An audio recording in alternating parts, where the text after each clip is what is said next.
It's 11 and I suggest that we start this event. So on behalf of the European Environment Agency and Ecologic, a very warm welcome to all participants to this online discussion on climate advisory bodies, their role in advising climate policies. My name is François Dejean, and I will have the pleasure of moderating this discussion today. I'm the head of group for climate change mitigation, energy and transport at the European Environment Agency. Why are we organizing this event? Let's start from the climate situation. In the midst of the climate crisis, urgent action is required in all sectors to reach climate neutrality and in many cases net negative emissions after that. And the pace and the scope of the required response and the transformation needed present unprecedented challenge for governments worldwide and in particular in Europe. European countries rely on different governance frameworks, often established through national climate framework laws to organize their climate policy. And a robust formal framework can uphold policy cohesion in the long run and allow for monitoring progress towards the goals. It can also foster engagement with a broad range of stakeholders on the appropriate procedures and measures.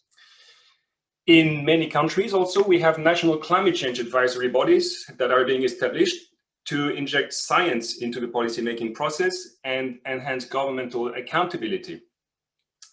There's a long history of European governments seeking external advice, scientific advice. For example, one of the oldest was created in Germany in 1971, the German Advisory Council on the Environment, as part of the federal government's environmental program. But bodies dedicated specifically to climate change are a newer policy innovation, and beginning most visibly in the United Kingdom with the Committee on Climate Change established by the UK climate law in 2008. And unlike most other key elements of national climate governance systems, these bodies do not stem from existing obligations. So it was for the European Environment Agency important to understand the actual role that those bodies can play, to analyze their diversity, to get a mapping of the existing climate scientific advisory bodies in Europe, and to understand better the role that they can play in supporting national climate policies. So the EEA commissioned a study to Ecologic and IDRI, and after almost a year of work and interaction with the national climate advisory bodies that exist in Europe, we produced a briefing underpinned by a more comprehensive analysis published by Ecologic. The purpose of this discussion today is to reflect or to present to you the findings of this analysis and to reflect and discuss the role of climate advisory bodies and how they can support effective policy. I would like quickly to run through the agenda and present some ground rules for this meeting. So we will have very shortly a presentation of the analysis by Ecologic Institute and IDRI, titled Climate Governance Systems in Europe, the Role of National Advisory Bodies. We will then, following this presentation, have a panel discussion with four panelists today, which I wish to thank already. We have Professor John Fitzgerald, who's a member and former chair of the Climate Change Advisory Council of Ireland. We will have Terhi Lehtonen, who is a state secretary in the Ministry for the Environment of Finland. Dimitris Ibrahim, climate change and energy policy officer at the WWF in Greece. And Eva Jensen, head of program for climate change, energy and transport at the European Environment Agency. And following an initial round of presentations and discussions with the panel, we will have then the opportunity to exchange with the audience and to answer questions. A quick Just a quick overview on the rules for this meeting. Your microphones are muted during this event, so I cannot give the floor to the audience. However, with this discussion today, we have the possibility to answer questions through the Q&A. So that's part of the functions buttons that you see at the bottom of your screen. So don't hesitate to write down your question in this Q&A section. And I will try to pick up your questions during the exchange. And to help me select the most relevant questions, I will look at the ones that get the most support. And therefore, when you see a question that you find relevant, you can like the question, and that will move the question up the list. There's also a chat function. I suggest that we keep the chat for technical problems, but any question or comment, please keep them in the Q&A section.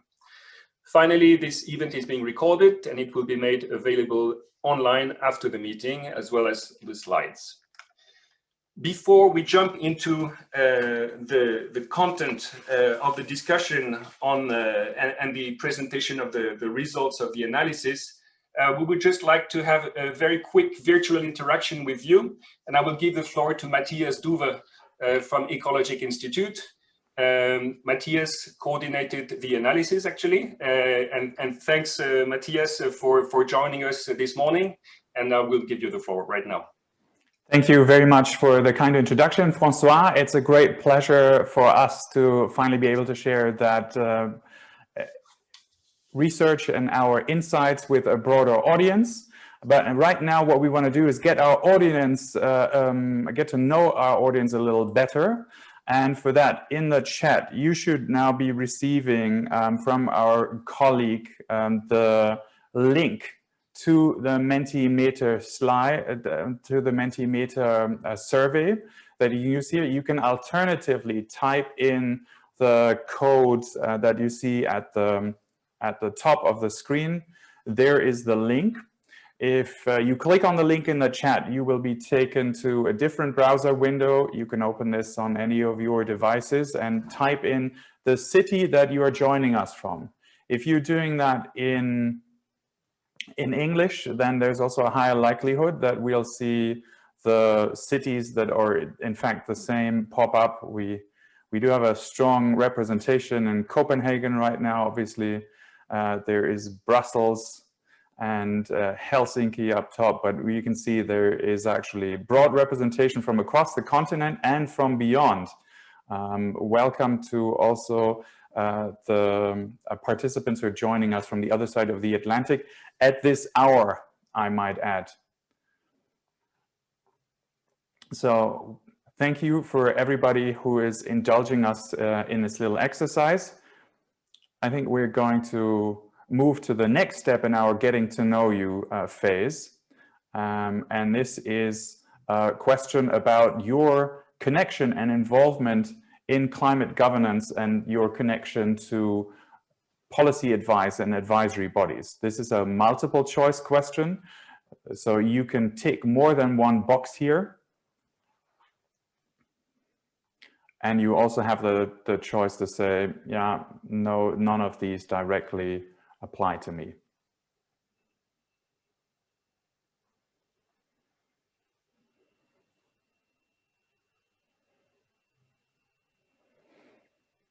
So we have, as anticipated, a lot of interest in learning more about the role of national advisory bodies, and but also a good number of people that either have been involved or are involved in an advisory body role or do provide advice, and some policymakers too.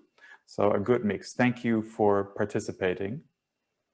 And the last question is one that asks about your current thinking and your opinions on what the key functions of national advisory bodies are. So it gives you essentially 5 functions, and you are asked to rate them on a scale.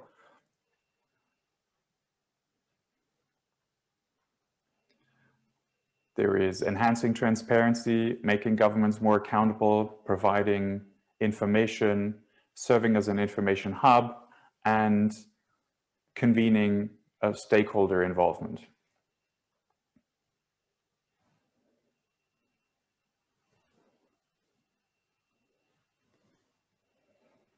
And we will have some reference to similar definitions of functions in the presentation. Very interesting to see the range of perspectives already in the answers here. So the providing fact-based information is going top, but making governments accountable and enhancing transparency roles are also strong. Thank you very much for everybody for participating. I think this is a good segue to our discussion, and I will step away from the camera again and hand back to you, François. Thank you very much, Matthias, and thanks to everyone for participating and giving us a little more insights on who you are on the other side. Without further ado, I would like to give the floor to Nick Evans from Ecologic Institute. Nick will present us the result of the analysis that was carried out on national advisory bodies. Hello, thank you, Francois, and I hope everybody can hear me. Good morning. Today I will be presenting insights from our recently published report, as mentioned, on the role of national climate advisory bodies in a governance context. The analysis covered 32 EEA member countries plus the United Kingdom, and so given this geographical scope, wouldn't have been possible without really a team effort by colleagues both at Ecologic Institute and EDRI. The research was essentially two mapping exercises. First, I will speak very briefly to how we assess the varying approaches to national climate governance before turning to the landscape of climate advisory bodies and their different types, and then focusing on one specific type that we termed independent scientific climate councils. So before we get to the advisory bodies, I'd like to present our findings on national governance systems. European countries organize their climate policy in a variety of ways, and we find that these fall generally into three tiers. EU and international obligations set a minimum threshold for national climate action, and 13 countries in our baseline group have at least the requirements to deliver on these higher level commitments. For example, all EU members must have processes in place to deliver on national energy and climate plans required under the governance regulation. And while the importance of the EU and UN policy cycles for spurring national structures should not be taken for granted, some countries do go a step beyond. And the first step, our light framework systems, are more formalized and integrate additional elements such as avenues for continued stakeholder engagement or national monitoring mechanisms that go beyond EU reporting requirements or international reporting requirements. Finally, an increasing number of systems have dedicated climate laws with clearly delineated policy and planning cycles and institutional arrangements established within these frameworks. So 9 countries make up our robust framework tier.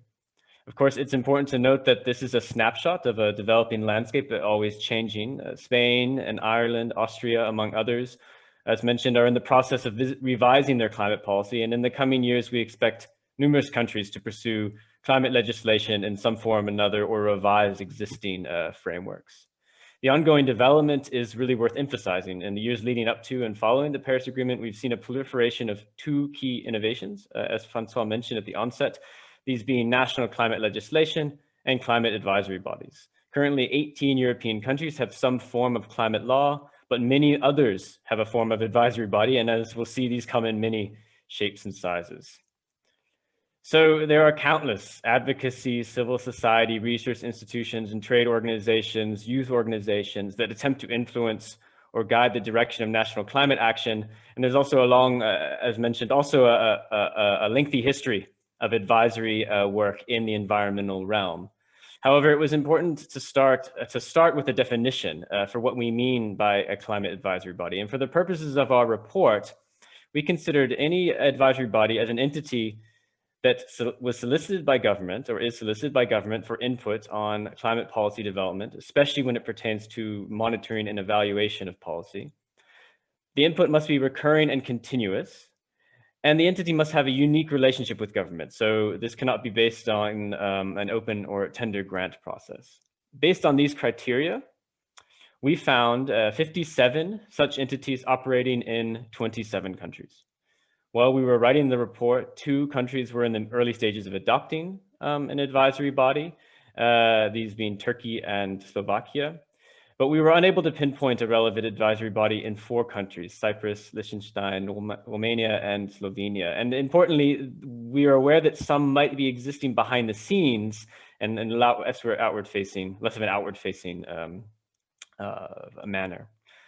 So in order to make sense of the different types, we developed a typology based on 3 criteria.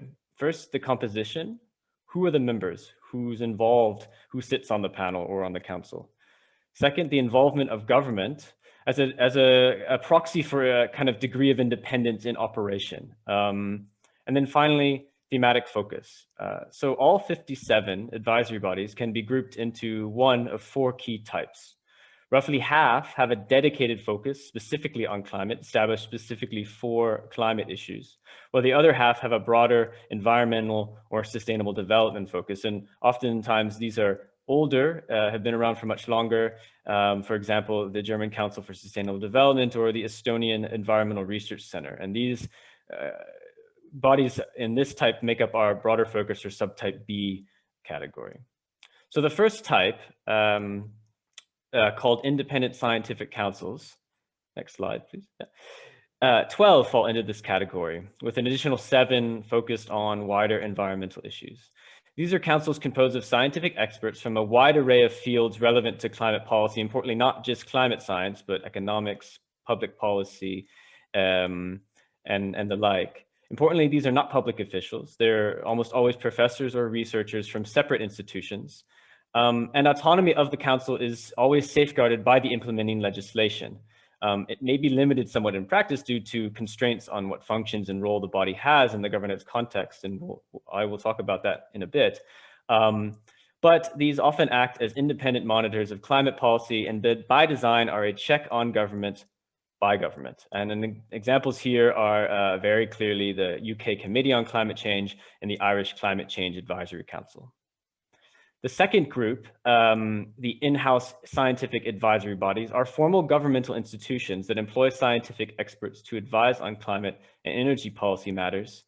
And these operate in addition to National Environment Agency or EPA, often with a narrow focus or specific role in mind.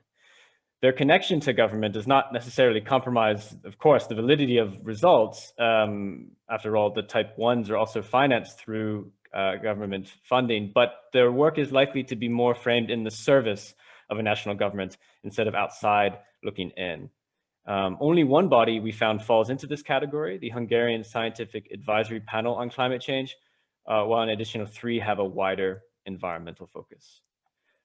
The third type are stakeholder engagement platforms. These can be classified as, well, the key difference between this type 3 and type 1 is the inclusion of other stakeholder groups, such as civil society, representatives of the business community, trade organizations, either in place of, or as is more often the case, in addition to representatives of the research community.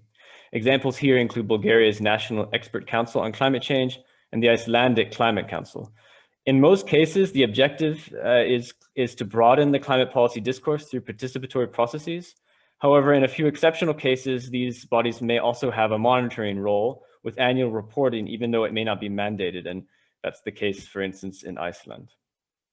The fourth body, finally, 8 can be considered what we call stakeholder and interministerial roundtables, positioned within government, composed of stakeholders, plus research experts, and importantly, public officials, often representing different ministries.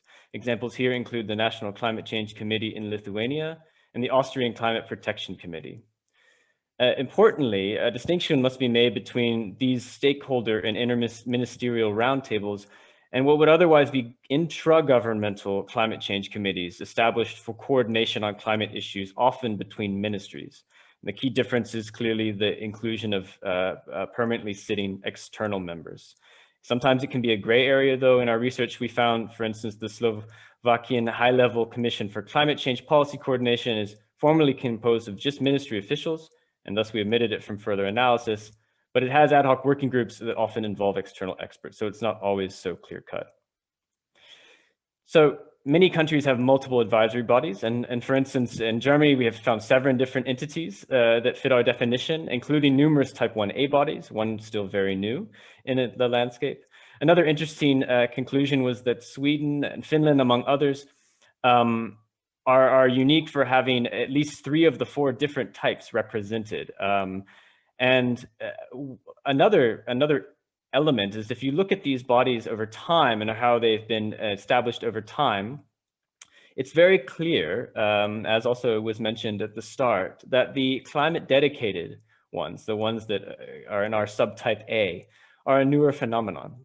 And specifically the proliferation of climate dedicated type 1A, the independent scientific councils, seem to be the main reason for this drive in increase in climate dedicated advisory bodies. And of course, the environmental and sustainable development bodies have a much longer tenure in Europe. And if you think about international and European environmental policy development of that versus climate policy, it makes sense. So we wanted to take a closer look at independent scientific climate councils, our type 1A. So we picked a sample of 9 from 9 different countries. And we looked at these along different parameters. The first being mandate. All were legally established, 5 of the 9 in a dedicated framework, but others in some government decision or implementing regulation. In many cases, these mandates clearly laid out the tasks and responsibilities. Oftentimes they were very specific, but others had a broader or vaguer mandate, more leeway in the topics they were allowed or could work on. They could set their own program. The capacity, in terms of size, was really not too different. It ranged from 4 to 15, but usually hovered around 8 or 9 members, sitting members at any one given time. But there are clear differences in resource allocation, ranging, and this of course has, this of course pertains to not only to budget, but then what you can use that budget for, including research staff, a dedicated secretariat, communications staff, analysts.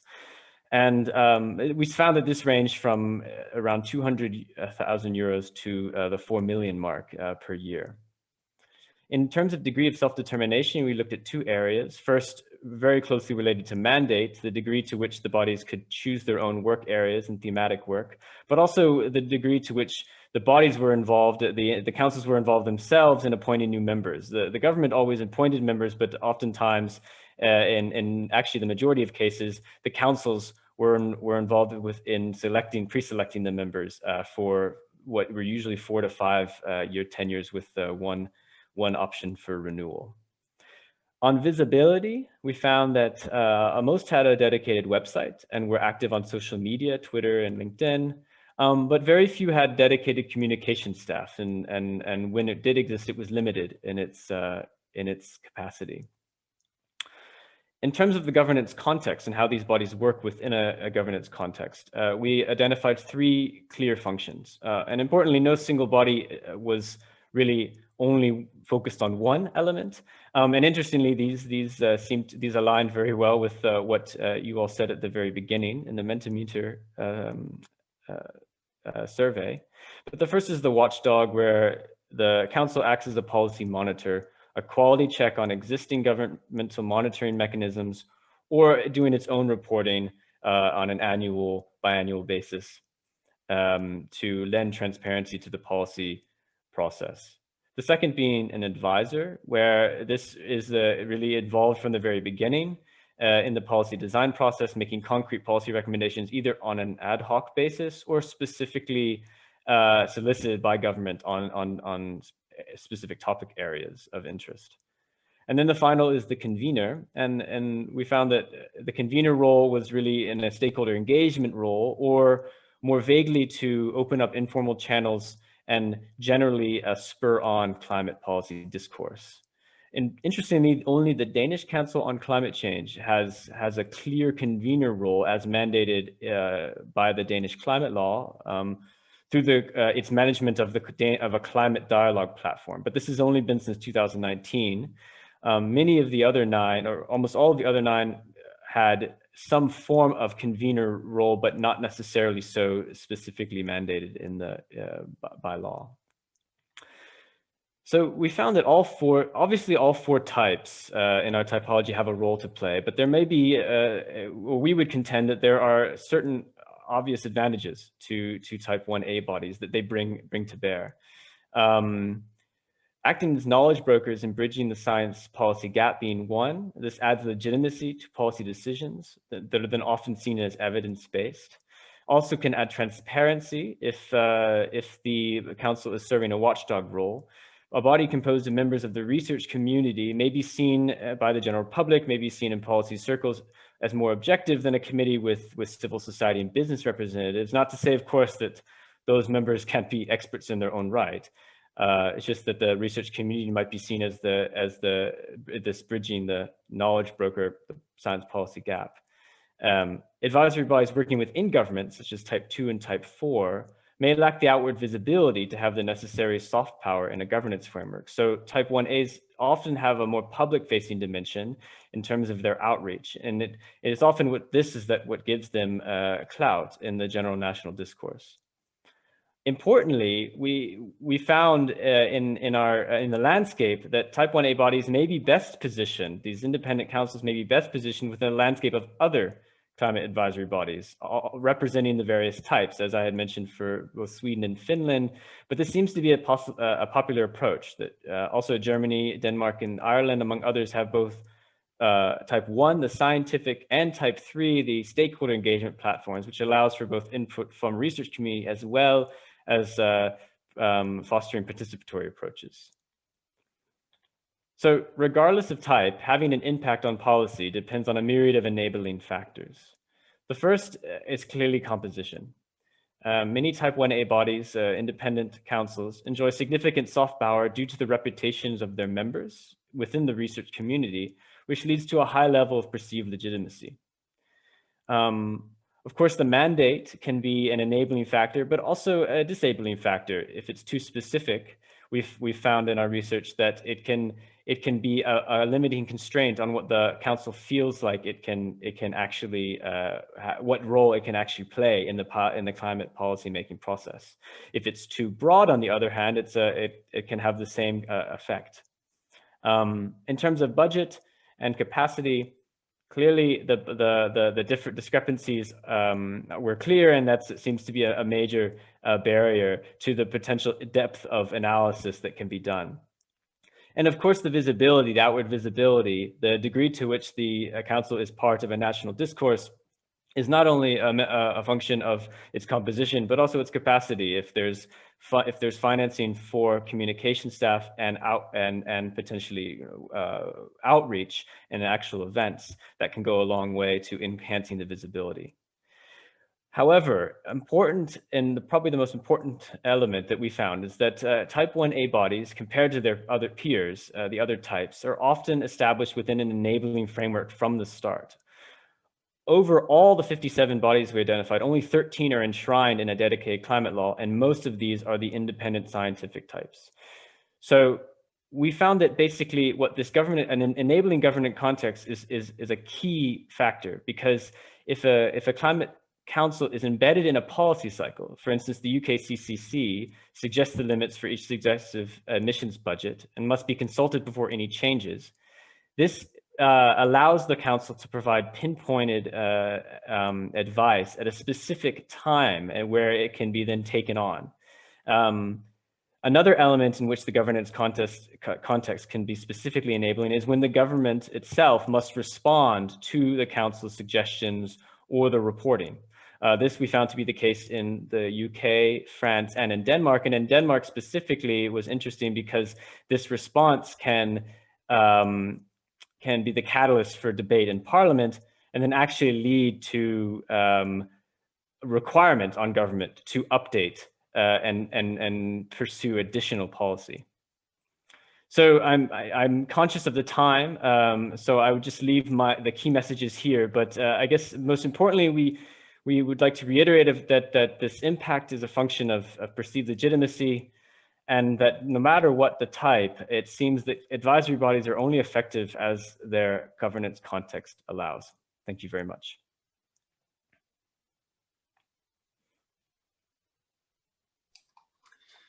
Thank you very much, Nick, for this presentation, and thank you very much also on behalf of the EA for the research done with the whole team.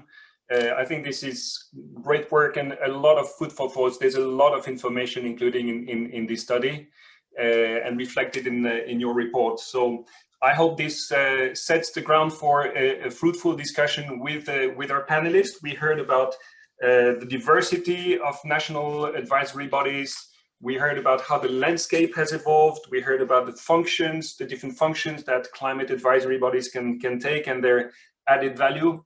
And very importantly, also, we heard about the success factors.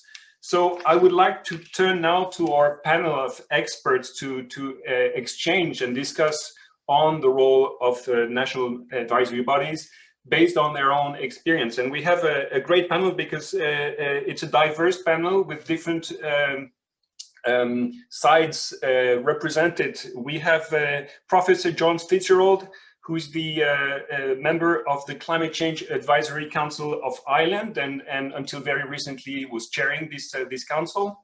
Welcome, Professor Fitzgerald. We have Terhi Lehtonen, who is State Secretary in the Ministry for the Environment of Finland. Good morning, Terhi. Nice to have you. We have Dimitris Ibrahim from the WWF in Greece, and you are Climate and Energy Policy Officer. So you will give us the NGO perspective. And finally, we have Eva Jensen, who is Head of Program at the European Environment Agency, leading the program on climate change, energy and transport.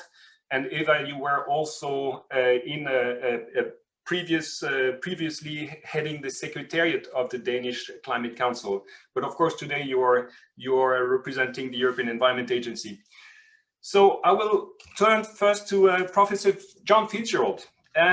In Ireland, the Irish Climate Change Advisory Council has been in operation since 2016, and it was established by the Irish Climate Action and Low Carbon Development Act in 2015. The mandate of the Council is currently under revision as part of an amendment to the Act in order to incorporate a new role for calculating national carbon budgets. So I would like to hear Professor Fitzgerald speak about the validity of the report's finding based on the Irish situation, on the Irish case. So Professor Fitzgerald, in your experience, what conditions can make advisory bodies effective in fulfilling their role? All right, thank you very much. Beginning off, actually, networking, and if an event like this would have been really useful, how one develops one's role. So networking events where we met representatives from Finland, Sweden, Denmark, France, and so on, were very useful. Also, we got a lot of assistance from Eva in the Danish Council. You were there before us, and small country showing the way. So actually, we benefit from your advice and your research, and also from the British Council, but much bigger and rather different focus. I think crucial is the quality of the scientific evidence. And there's some criticism of the Council over the last 5 years that we were a bit conservative, but we did not want to make recommendations or criticize the government unless we had a good scientific basis. And a reflection of that was that the Supreme Court struck down the government's plan to deal with climate change a number of years ago and cited in evidence our research. So I think establishing yourself, you don't go beyond the scientific evidence. You need to explain your conclusions. As an economist, I might talk in terms of the regression coefficient and so on. Actually, you've got to explain not just to policymakers, but to the outside world, because the policymaking community goes way beyond government and civil society. Being known to be balanced, you can get headlines easily by saying the government are a disgrace. Giving a balanced view of the government's approach is important in the long run. And we have found in appearing frequently before parliamentary committees that Parliament expects actually that you produce scientific evidence, that they're the politicians, you're not the politicians, you're there to membership. I suppose the membership recognize scientific background rather than being representative. The previous council, which I was chair on, was a bit heavy on economics. This one is a lot lighter on economics, but it has a range of other disciplines there, which is really important to give diverse scientific evidence to produce a coherent policy. In terms of within a democracy, one of the concerns would be that the remit should not be too wide, that our advice is we are there to advise, we do not make policy. And there are decisions in terms of distributional implications within society. Should one group pay more? Should people who are going to lose their jobs in another place, should they be dealt with in a particular way? You don't want to get involved in making decisions which belong properly to the democratic process. You're a policy advice, and you need to stick within that remit, because if you become a player in making the policy, then you lose your independence. And finally, in terms of stakeholders, we were criticized, for example, by a trade union saying, you never came to consult us. Our job was not, we're scientific experts there to provide policy advice. However, I did find that also you need to explain that to a broad range of people. So the chair and the new chair, she's been invited to speak at a range of different areas. It is not in a consultative role, but to explain the scientific evidence. And it helps government. If government have to make difficult decisions, if it is clear that the scientific evidence is explained to the wider public by the council. So I think that that is one of the roles of that. It is going to be very difficult tackling climate change across Europe, but the scientists need to explain to the wider public why it's necessary and why these are the right ways to go. I think it helps government in the long run if independent scientific advice, and if they base their policy on the scientific advice, of course not if they don't, I think that can help. Thank you.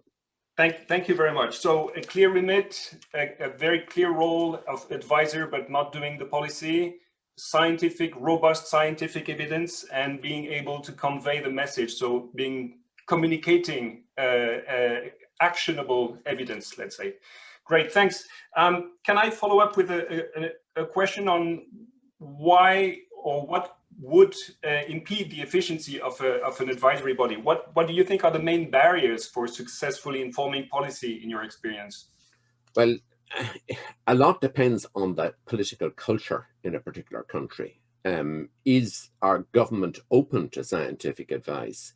In Ireland, over time, the role of the council has developed, and people, once they see you have a role and you're providing advice based on science, you tend to get more attention paid in the media and in civil society.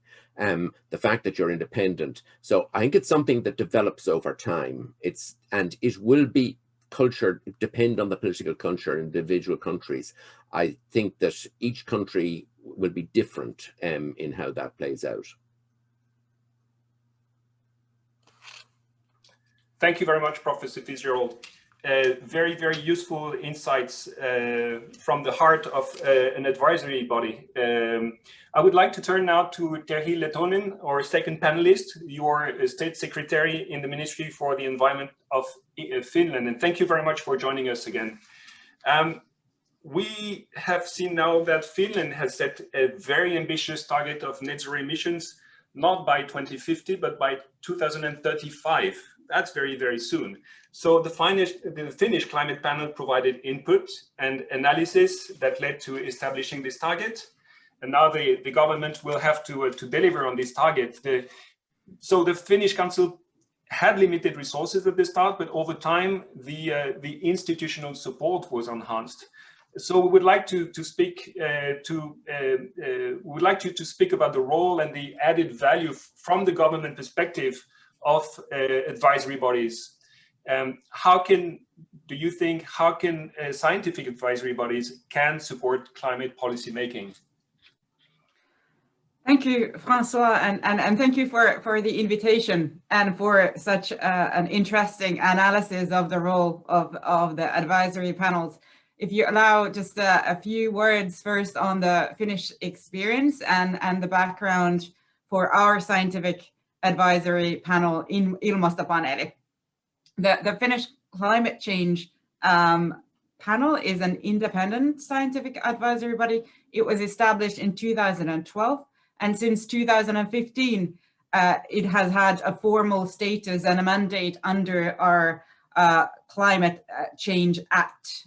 So it has a legal basis. The panel has 15 members, and they cover a wide range of fields of expertise, including, of course, atmospheric science and natural sciences, but also economics, energy, health, construction, housing, agriculture, social justice, and consumption and law. One term lasts for 4 years, and the panel is specific to climate. We also have a sustainable development panel, and more recently have established also a scientific panel for biodiversity. The panelists are nominated by and work at universities and research institutes, which is in order to ensure their independence, but and also their scientific high level of scientific expertise. And the mandate is defined in the Climate Change Act, and it is to support Finnish climate policy planning and decision making. The panel promotes dialogue between policy and science on climate, and it gives climate policy recommendations to the government, and also promotes a multidisciplinary approach to climate science. The current chair is Professor Markku Ollikainen, and there's a small permanent secretariat which is hosted by the Environment Ministry. The panel prepares reports and scientific analysis on its own initiative. It also provides memos to the government, and it provides statements to the parliamentary committees, just like what John was describing. The government has also invited the panel, for example, to cabinet meetings where we discuss climate policy, when we have had several during this government already, where the whole cabinet is discussing climate policy, and the panel has been often invited. We also have in the government a working group, a ministerial working group for climate and energy affairs. Also, the same ministerial working group also deals with biodiversity. And the panel has been several times invited to intervene and discuss and give advice to that ministerial working group. The panel is also a standing observer in a roundtable, a stakeholder roundtable on climate policy that we also have. In that stakeholder roundtable is established in order to make sure that the government's climate policy is fair and just, and so we go through the different climate policy proposals and discussions in that format as well. And the climate panel is a standing expert and participates in those discussions as well. Now, the panel has a formal role on the basis of the Act to assess and analyze the climate planning that is instituted by the Climate Act. And the current law requires the government to establish midterm action plan in a 10 to 20 year perspective, and a long-term climate plan for 2050 and adaptation plan. But as I said earlier, the panel can also do reports on its own initiative. For example, the panel issued a report on what is scientifically sound contribution of Finland to honor our Paris Agreement commitment to pursue a 1.5 degree compatible pathway. And the panel's advice was subsequently taken as a basis for the national climate target that is set in the Prime Minister Rinne and Prime Minister Sanna Marin's government program. So the climate neutrality, our target to be climate neutral by 2035 is based on the panel's assessment of what is a Paris Agreement compatible pathway for us. And as we speak, we are currently in the process of revising our climate law to incorporate the climate neutrality goal into the law, but also to establish greenhouse gas emission reduction targets for 2030, 2040, and to revise the current 2050 targets. And the climate panel has provided as scientific advice on what would be a consistent pathway to the climate neutrality and negative emissions thereafter. And those the reduction goals that they recommended are now part of the basis of the government's deliberation. And in fact, today, the draft proposal for revised law was sent to public consultation, and the greenhouse gas reductions therein are the ones that were recommended. Obviously, the government has discussed those numbers. It wasn't automatic that the panel's recommendation is put into the draft, but after quite some deliberation, that is now the basis on which we are doing a public consultation. Of course, this still needs a further deliberation after the public consultation and before it's put to the parliament, but this is very firmly the basis of the draft at the moment. Now, as I said, we will have climate or greenhouse gas reduction targets for 2030 and 2040. The climate neutrality will be described as balance between emissions and removals for 2035. We assume that the sink in Finland will be about 21 million ton in 2035, which corresponds to greenhouse gas reductions of about 70% by 2035. But we will not have a greenhouse gas reduction target for 2035. It will be the balance of emissions and removals that will be in the law. Now, one further important element that the panel is providing us is that they have provided us an analysis of a gap, the Finnish emission gap. What is the current policies and measures that we have, and the climate neutrality target? What is our gap? How many tons of emissions we need policies for?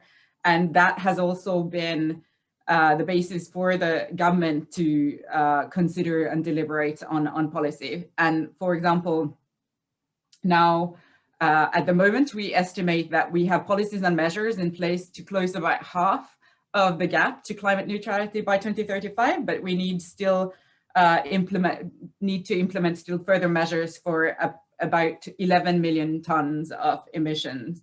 And some weeks ago at the government midterm, we decided that the government will come back to this in the autumn. During the budget deliberation, we will be having a look to close that gap of 11 million ton. Now, the panel also provides very practical analysis that has been useful for the citizens, and this is at their own initiative.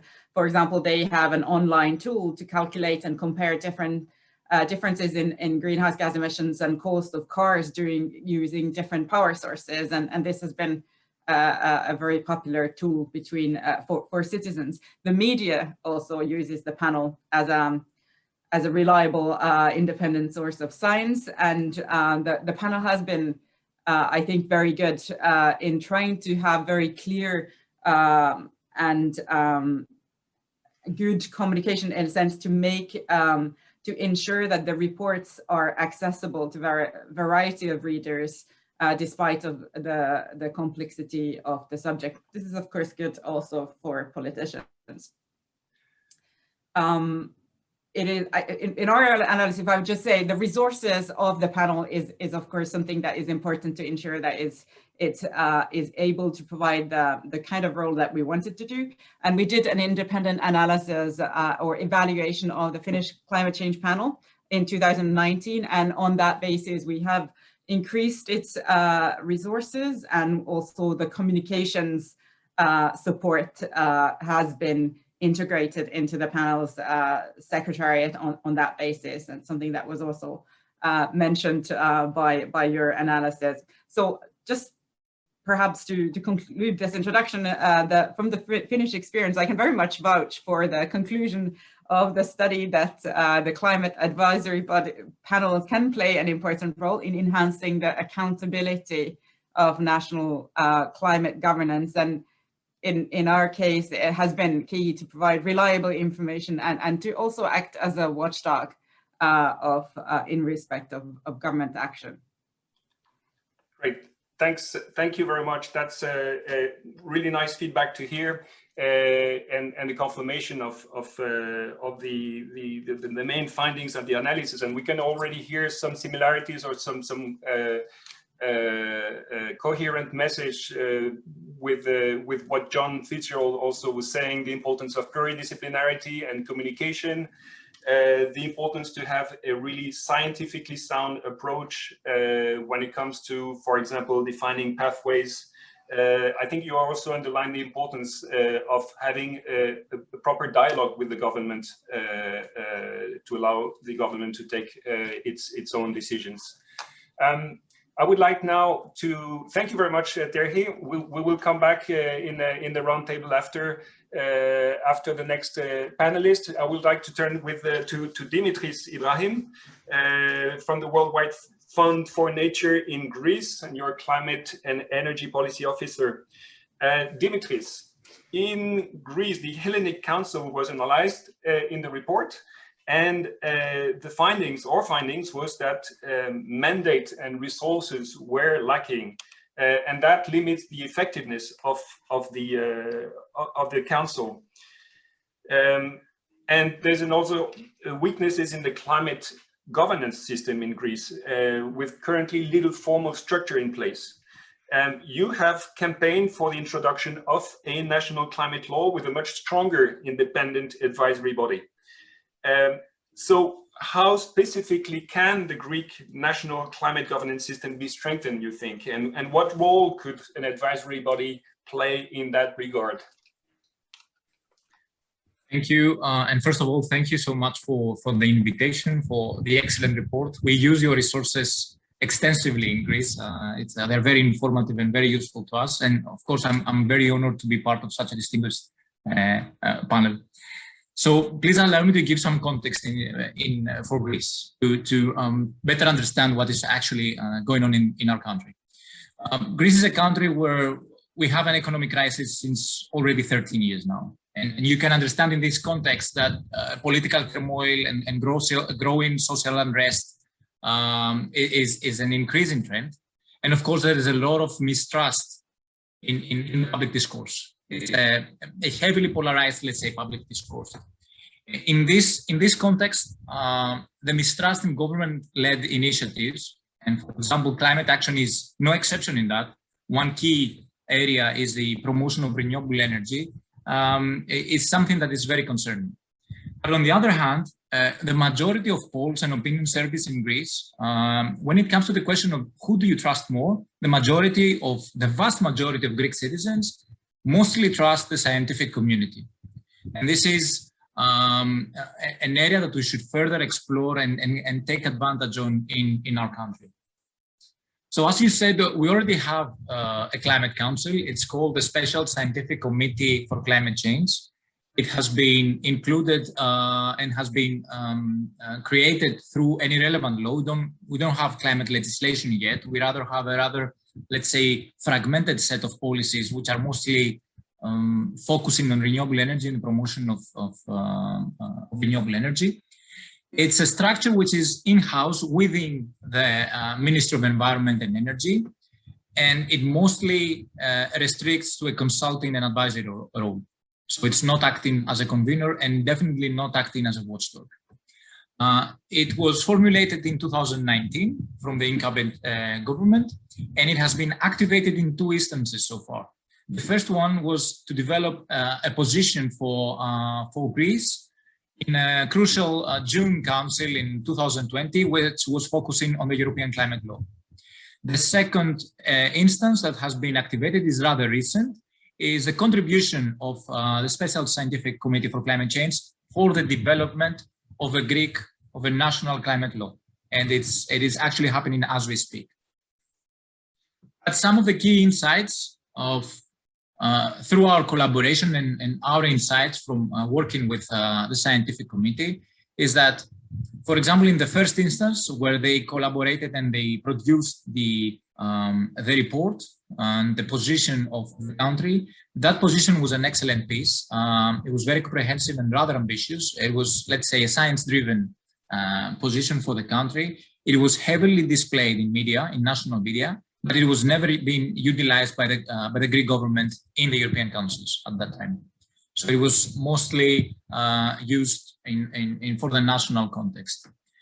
The second point that I would like to raise is that the committee mostly operates upon invitation from the Ministry of Environment and Energy. So their mandate is restricted and only the committee only operates upon an invitation from the ministry. And this is, let's say, a significant restriction to the independence of the committee. The third point is that there are many other structures where we have overlapping, let's say, roles and responsibilities, and probably to an extent conflicting. So, for example, we have one additional committee for adaptation, and we have another body operating, a rather high-profile body operating, again, under the Ministry of Environment and Energy, also focusing on habitats, on biodiversity, but also on climate change. So this needs to be somehow further clarified and institutionalized in future legislation. The fourth point I'd like to raise is that the committee is lacking resources, clearly lacking the resources. So one key, let's say, a very obvious example would be, now that they are operating for the development of the climate law and they have to run different meetings, mostly virtual meetings, they clearly depend on the Ministry of Environment to run these meetings. They don't have, for example, a secretariat on their own. So they depend on the secretariat of the Ministry of Environment and Energy. And this is an important barrier, an important obstacle for the fruitful and productive operation of the committee. And also, there is a different, paradoxically, there is a different committee that has been drafted and created for the development of the Greek climate law. And only 2 members of the scientific committee are taking part in the drafting committee of the climate law, which is quite confusing for our context. As you suggested earlier, WWF Greece is working as a priority to develop a climate law. We already created our own proposal. It has been the result of an effort that lasted for many months in 2020 to 2021. We actually launched our own proposal and submitted it for public consultation that went, I would say, rather well. And this is a very optimistic trend that we need to further capitalize on in Greece. Hundreds of citizens took part in the consultation and actually improved our initial version. And we have a climate authority. We formulate the development of a climate authority in Greece, which is a clearly independent body, independent in terms of politically independent, administratively independent, but of course also economically independent. It has a robust role, mostly as a watchdog and as an advisor. The Climate Authority, according to our proposal, suggests and proposes an annual climate budget, which is the allocation of the carbon budget to different sectors as a proposal, but also monitors the progress and suggests areas of deviation or regression. There is a clear and transparent process to select the chair of the committee, but also the committee members, which is a key issue in Greece to build trust, transparency, openness, and inclusiveness. And of course, the scientific committee, this climate authority, is only part of a more robust and comprehensive climate governance system. The other pillars would be citizen engagement. So we also propose the development of a climate council, but also a permanent and standing forum for the inclusion of the citizens, but also the coordination of the government and stakeholders. And with that, I conclude. I hope that we're going to have a climate law in Greece over the coming months. And we know, according to our intel, that the scientific committee's role is going to be strengthened in the final draft, mostly in terms of the role and the mandate of the committee. And nothing is certain yet, but we are hopeful and optimistic for the future. Thank you so much. Thank you very much, Dimitris, for sharing those insights on the situation in Greece, where we see maybe more on the difficulties to have actually a strong, robust, independent council. I think it's you point at a number of important points. The one of trust and transparency in the membership, for example, in the membership of the council. You mentioned the importance of resources to have an effective council, and that, of course, is also reflected in the conclusions of the report.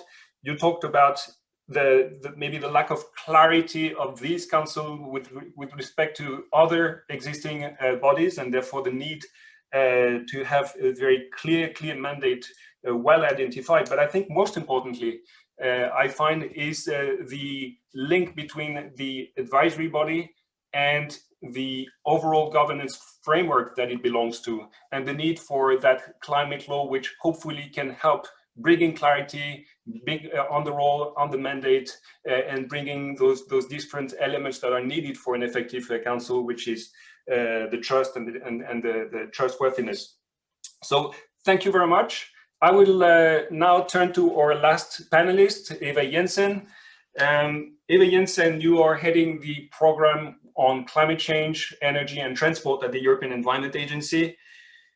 The AEA, it's an agency of the European Union tasked to provide sound, independent data and information to policymakers and also to the general public. In that regard, it can be also considered as an advisory body providing science and knowledge to policymakers. The EEA is an EU agency, so it is positioned between different EU institutions and has a broad scope of activities, also not specific to climate change. So why do you think that from where you sit at the European level now, why do you think that science-based advisory bodies, such as the EEA in the EU context, are important? Thanks, François. And in the interest of time, I'll try and limit myself to what haven't been said, because I think the other panelists have said a lot of why that is important. But the EEA is also a contributor with data, facts, and analysis. And I think it ensures fact-based policy making at the European level, as do the advisory boards in the national level. The EEA is also, by its DNA or regulation, a convening body, and I saw in some of the questions that there was some discussion on the importance of convening. And I take the point from John that the advisory bodies are supposed to come with scientific advice and not stakeholder check.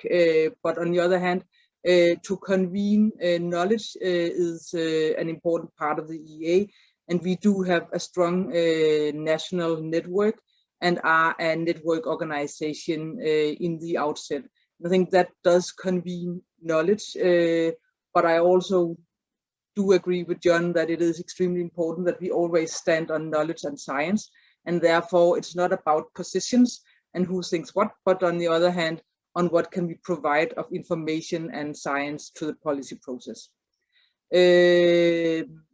What might have been mentioned less is that, as we all know, policy making is also weighting different considerations, climate change, economy, and so on. And it is, I think, important a role of the advisory boards and the EEA to provide the facts that gives a good base for taking the considerations of climate change to another level. And I think that's also an important part of having these advisory bodies, that it weights the climate considerations higher if we are actually able to explain what is the distance to target, what is the scientific needs, and so on. So in that sense, I think that's worth mentioning as well. One concrete product the agency does every year is a Trends and Projections report, which gives an opportunity to see what is the different distance to target with already adopted policies and measures. So what needs to be done, and in that sense also give some accountability to policymakers and make it clear what is still a job that needs to be done by policymakers.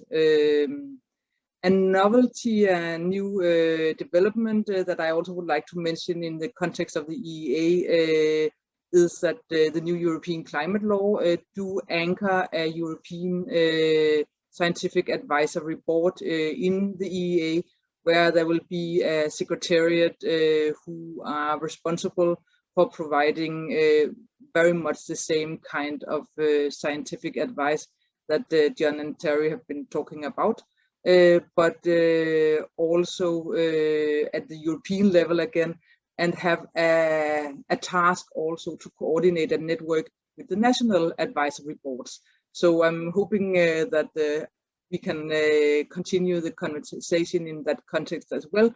It will only be from next year on, and we will have to see what the scientific advisory board, how the people who will end sitting there wants to do it.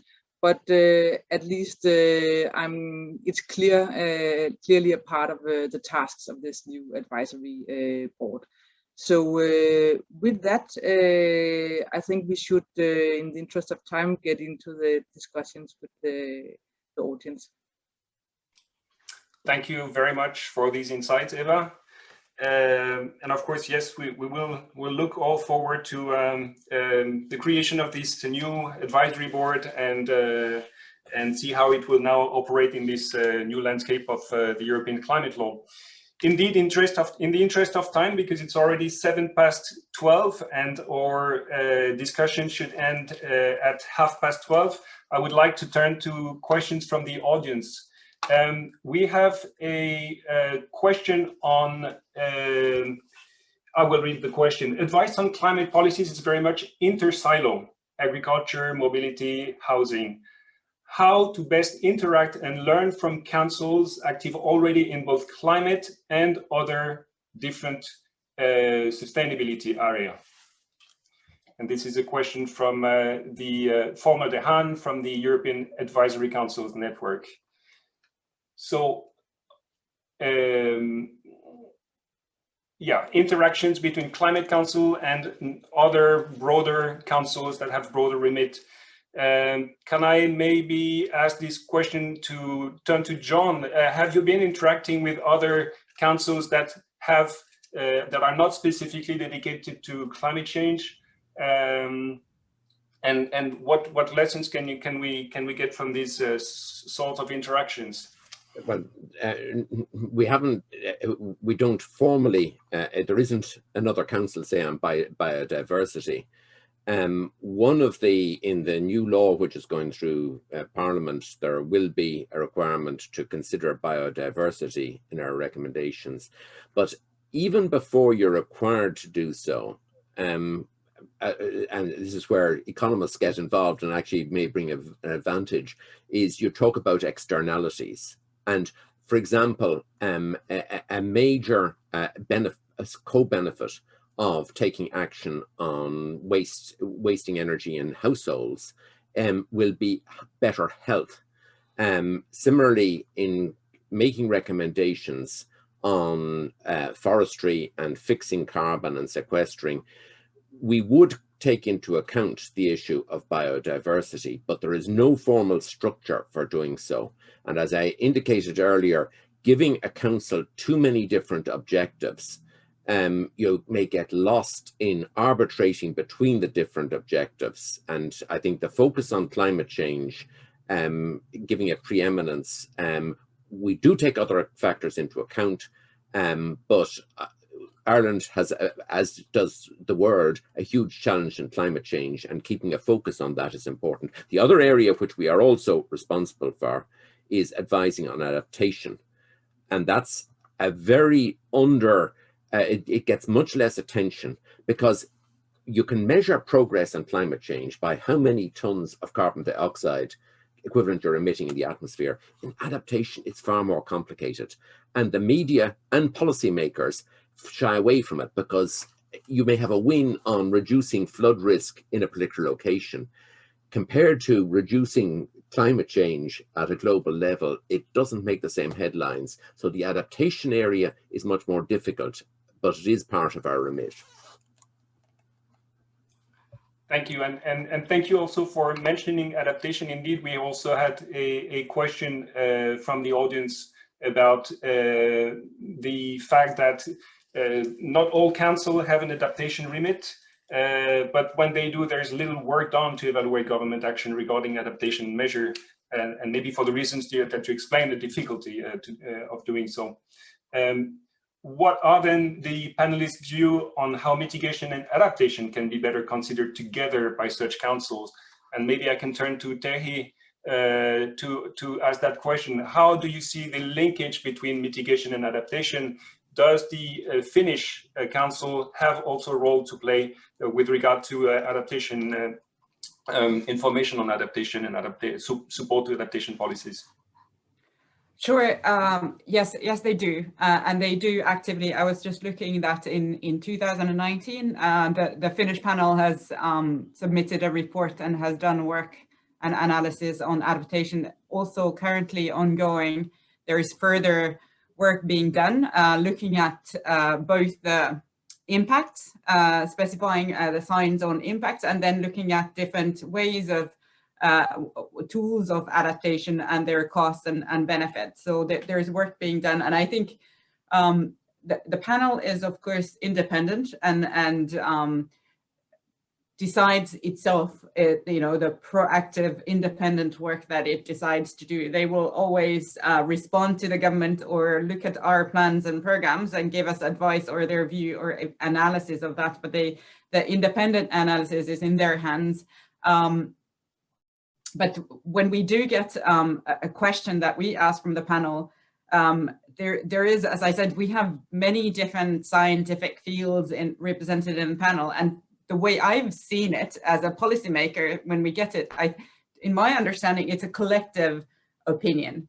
So even if some of the scientific expertise, some scientists will take a lead on adaptation, they will collectively decide on the advice. So there will be a multidisciplinary view and sort of a check that whatever is relevant is taken into account. So I think that for me, that's a very strong point. And when certainly for policymakers, it makes the advice very valid. It's not only the individual experts' science, but it's actually the panel collectively that puts forward both the reports but also advice to the government.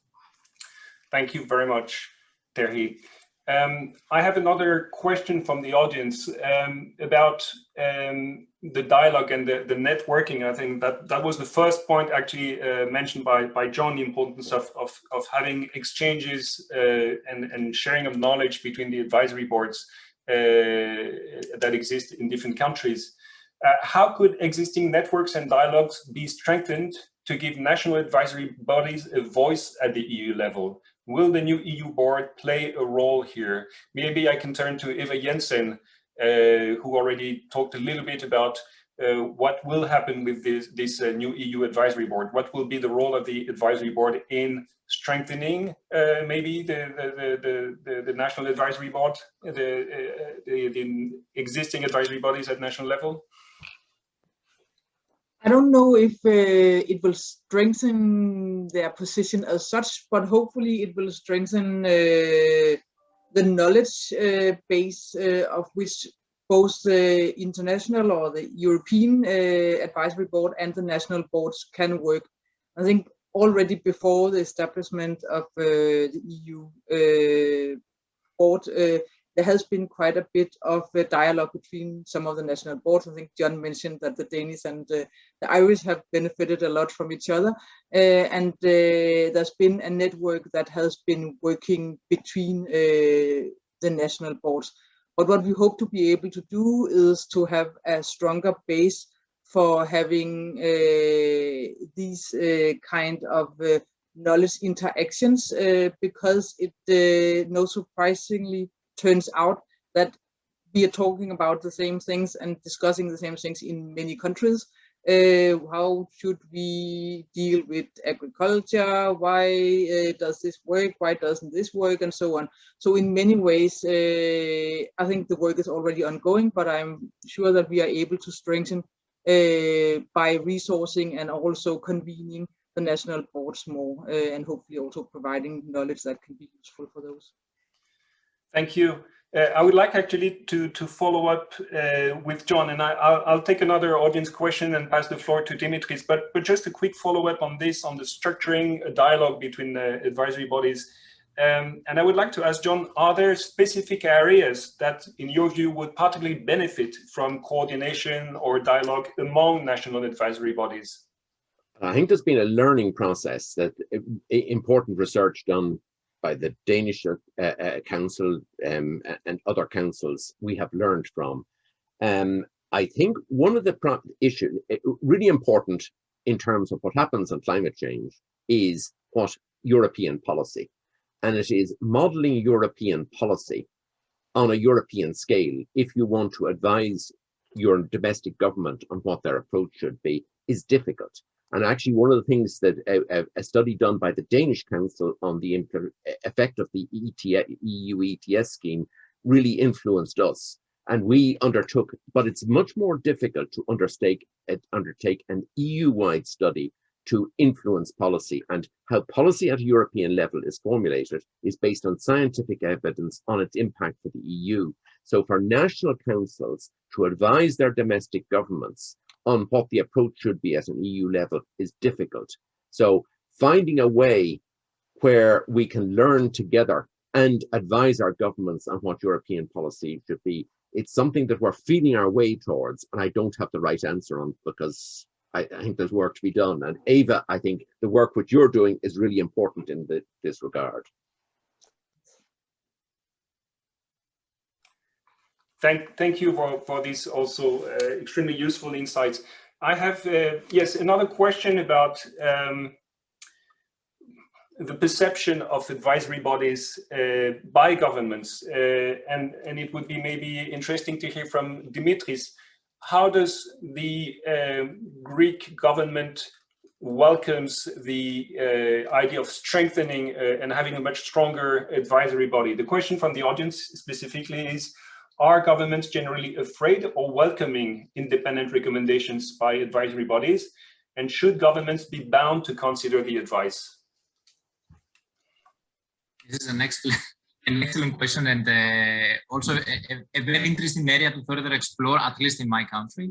The very frank answer is that we don't really know, because we don't have a track record, or let's say not built enough within time. But we do have some experience now with the pandemic and how the government has responded.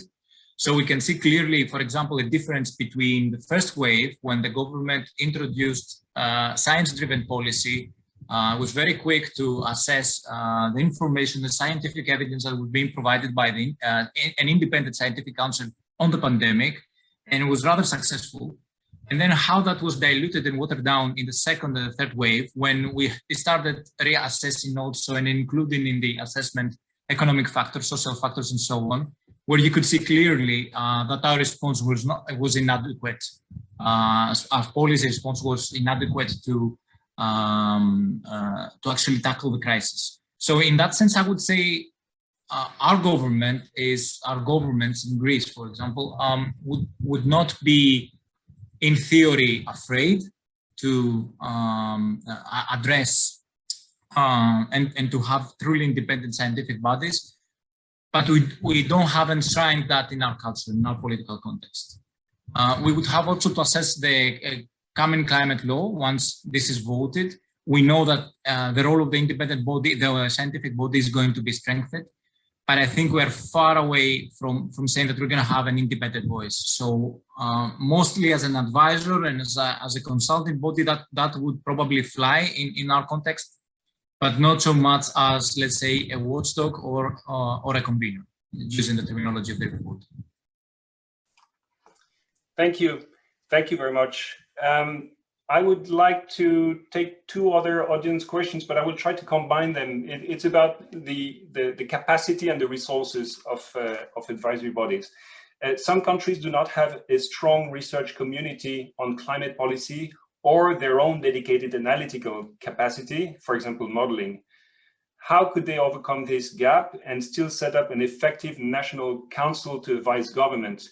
And I'm linking this to the other question: how does the size of financial resources affect the effectiveness of advisory bodies? I think that's, of course, a clear link between the two questions. Any panelist would like to talk about the importance of, or the potential limitations in analytical capacity, and how to overcome such limitation when the resources are insufficient, either from your national experience or from what you have observed in other countries. Can I maybe ask Eva to give some insights on, because I think that the Danish Council has actually managed to secure a lot of resources. How did you also manage to secure these important resources in Denmark? I think, first of all, the reason why resources is important is that normally the members of the advisory bodies do have a day job on the site. So this is not their primary work. So it's not like the people in the advisory boards have the time to write the reports and do some of the basic research. But what they often do is guide a secretariat who then find the right data and write down what it is that the people in the advisory boards instruct them to write down. So in that sense, it is important, if you want to base your advice on sound knowledge data analysis, that you have a secretariat that are actually resourced to an extent where they are able to do that analysis. I think if I'm going back to the Danish one, what happened is that it started out as a fairly small secretariat, and by doing analysis that proved useful in policy making, and also as John and Terry have been describing, that it was considered as actually being something that could be used for developing new policy, discussing, and so on. Then they were resourced further, and they also got new tasks with those resources. So it's also on how much do you ask of these advisory boards? Do you build them into the policy cycle? Are they supposed to, if you are to check progress to target, if you are to model a likely budget or proposal for a budget and so on, you need additional resources. So it needs to correspond to the tasks done by these advisory boards, but I think it's also about proving useful to the policymakers. Thank you. Any panelists would like to add to this question of resources? Either how can you secure resources, or how do you overcome a lack of resources, John or Terry? I think it is a real issue. I was on the board of the Irish Central Bank for 10 years, and at a board meeting, you'd throw out an idea, just a vague idea, and a month later you would have a detailed report answering your query, and you had to make sure you didn't have too many wasteful, bright ideas. On the council, as Eva said, everybody has a day job, and with the Secretariat of 4, you throw out an idea, nothing's going to happen unless you do work on it yourself. So I think we are very under-resourced, and I admire the Danish Council was substantially better resourced even at the beginning. And I think governments think councils are a great idea, but actually the fact that you do need to resource them is not realized by government. They think, oh, you have a load of scientific experts on it and it'll all come together without work. Actually, you need a significant secretariat. So I think that is a real issue.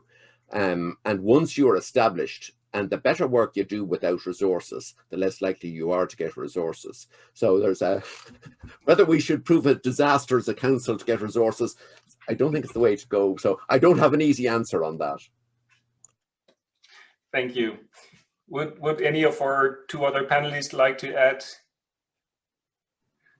Just to say perhaps that I think from I think it's true, and we have increased our panel was probably under-resourced and still produced great work, and we have now increased the resources somewhat, and I think there is probably, you know, if we ask them, they probably would still think that they would need more. But I think it's important to also understand that with a science panel, you will not fix a hole if there is no research in a country and climate. it will not be fixed by a scientific panel. So I think a lot of the work still relies on the other work done by researchers in universities that are relating to climate. It's in order to draw from that you can maybe do extra analysis to complement, but it will not replace the need to have university and other science finance programs to finance climate science.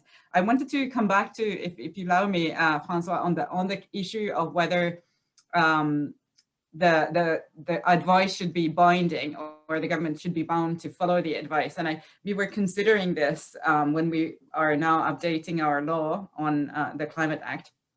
And I think we have more or less concluded that it would be not a good idea to make the advice binding, because this risks to politicize the nomination of the panels, and then it might make the panel's independence less, sort of paradoxically. So to have them scientifically top-notch and elected into their functions on the basis of nominations of universities and then or proposals from the candidacies from the universities and decision by government based on scientific expertise, I think there's a risk that if it would be binding, there would be more politics going into the nominations. And of course, there's the whole democratic issue that we still need politicians to take the role elected. And we have actually started to experiment also on climate policy with citizens' assemblies and this kind of deliberative democracy to advise us. But again, the decisions will still have to be made by elected politicians and ministers. Great, thank you. And thanks for also that last point that I think maybe could generate a bit more reflection, because the report also looked at the importance of making sure that the policy, or how to make sure, let's say, that the advice is reflected in policy decisions. So I think that's still a question to further explore on the binding aspect of the advice. I would like to thank all panelists, and in the interest of time, I will I'll close the discussion now and turn to Matthias for another quick virtual interaction with the audience.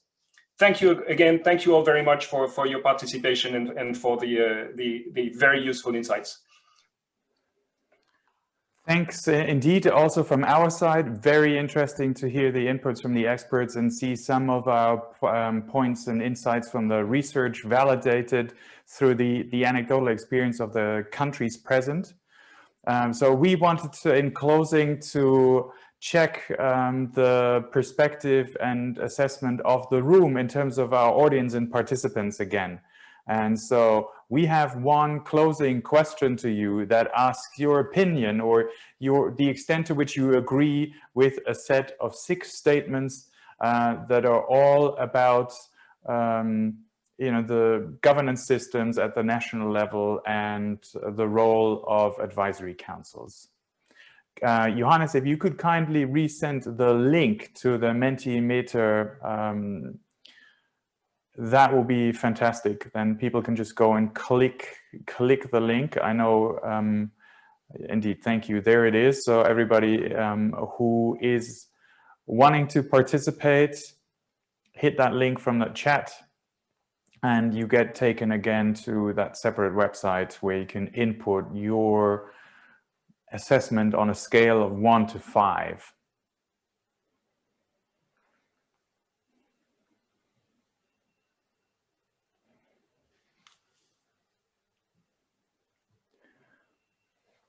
So, from the initial reactions, we have, not surprisingly, following also this conversation, support for the statement that advisory councils should have a dedicated role in informing policy making. There is slightly, a lesser degree of agreement on whether that necessarily means that every country in Europe, every member state should have their own.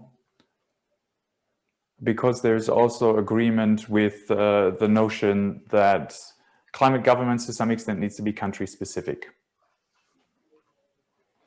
At the same time, we're seeing a similar degree of agreement with the notion that national climate governance actually can and should be enhanced through EU legislation.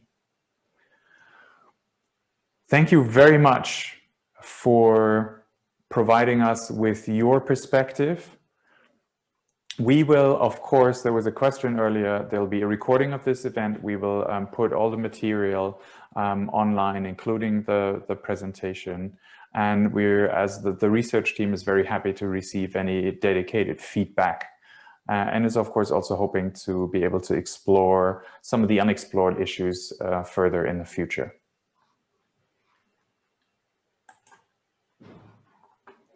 Thank you very much, Matthias. It's 12:32. I wish we had more time to reflect, to discuss with the panelists, and to reflect a bit on the discussion. But we are unfortunately running short of time, and therefore I must thank all the participants for attending this discussion.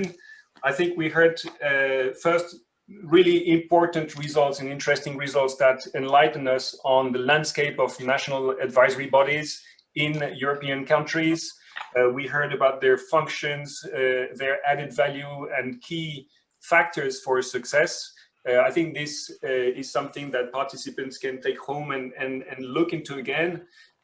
We heard some really important insights also from the panelists. And if there's one thing, I think it highlights that these exchanges are really important, and these exchanges are really useful, and structuring a dialogue between the advisory bodies is something that will have to take place in order to further support the work of those national advisory bodies. And of course, we will also see the extent to which that can also support the advisory board that is being set up at the EU level. So a lot to look forward to, and I'm sure we will have other opportunities to exchange in a similar format over the coming months or years. So thanks again very much to all participants, and I wish you all a very nice Friday afternoon and a good weekend.